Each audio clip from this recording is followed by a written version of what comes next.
今回は、神秘的な模様が素敵な、フックピアスの作り方をご紹介。よく見ると、穴が開いてるね。どうやって作ってるのか楽しみやね。もちろん穴開きのモールドを使いました。というわけではないんやで。さてまずは色作りから。今回用意するのは3色で。パープルのみ、パープルとシアン。そして残りの1色は、ホワイトのみ、ということでこの3色を使って模様を描く。今回もレジン液は星の雫、着色剤は宝石の雫を使用。こっそりここで、パープルとシアンの色の濃度調整を行ってるで。着色料が準備できたら、例の穴を作るための細工を行う。用意するのは、適度な大きさの丸缶3つと、レジン液。というわけで盛大にネタバレ。丸缶を連結して、輪っかを作る。連結する丸缶の個数を調整して、厚みを出すのがコツ。これが例の穴開きの正体。作品作りはアイデア勝負やで。なんか他にも、色々応用が効く方法のような気がするなぁ。連結丸缶法、的な感じかねー。さてもう一組作るよ。この丸缶は、さっきより小さいサイズのものを使ってるので、なんと5個連結。後で使うモールドの厚みに合わせてるで。そしてさっきから気にはなってたけど、この効果は良くない。手でガードしてるけど、周りにレジン液がある状態での効果はなし。久しぶりに、奥さんお叱り帳、に追記決定やね。奥さんお叱り帳の、他の項目が気になる？本当に？これに関する質問コメントがあれば、コミュニティに載せることにするね。さて、丸缶の加工が完了したら、次は魔法陣の加工やで。花座を単純に上から押さえつけるのと、優しくペンチで挟み込む。加工するとこんな感じになる。魔法陣は後で使うので、一旦保管。次はラウンド状のモールドに、加工した連結丸缶を設置して、位置を調整した後に、クリアレジン液を流し込んで硬化する。これでいわゆる、キャンバスが出来上がる。注意点としては、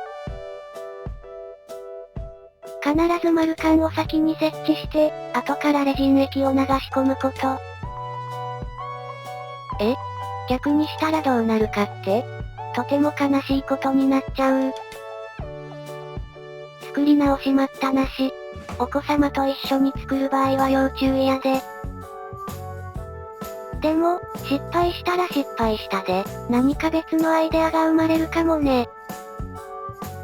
料理でも何でもそうだけど、作るって楽しいよ。作品も、動画もそう。奥さんもご主人も、楽しんで作ってるよ。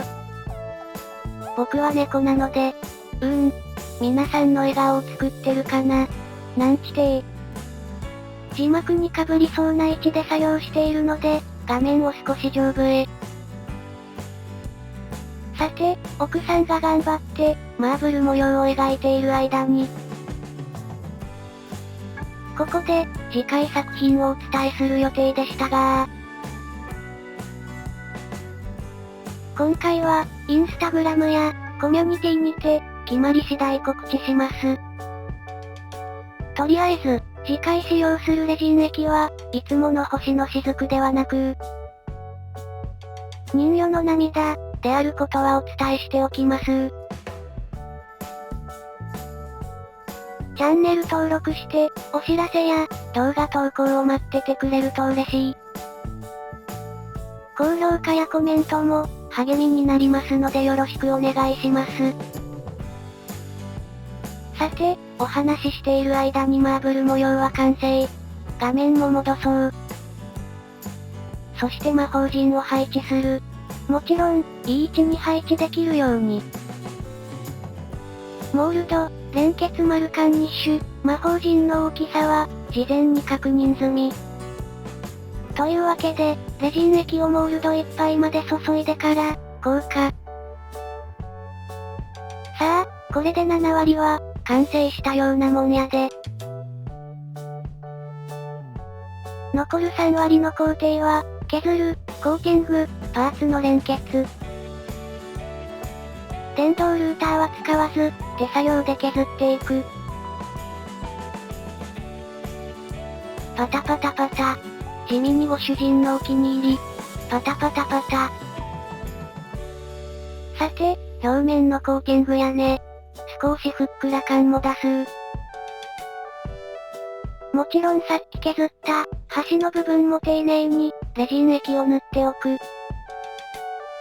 それにしても中央の、魔法陣とマーブル模様がシンクロしてて、ミステリアスな雰囲気は、バッチリ演出できている感じ。裏面は、魔法陣がない分少しおとなしい感じかな。そうは言っても、結構個性的な模様が、走ってるけどね。この辺りは模様をつけるときに、お好みで変えるといいかも。個人好きな模様ってあるからね。アレンジ万歳。あとは、アクセサリーパーツを接着して完成、ということで。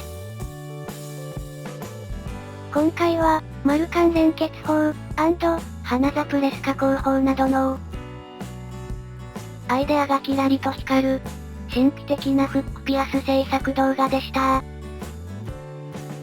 作品完成画像と、僕の可愛い姿が見られるエンディングまで。最後の最後まで、見ていってくれると嬉しい。それではまた、次の作品で会いましょう。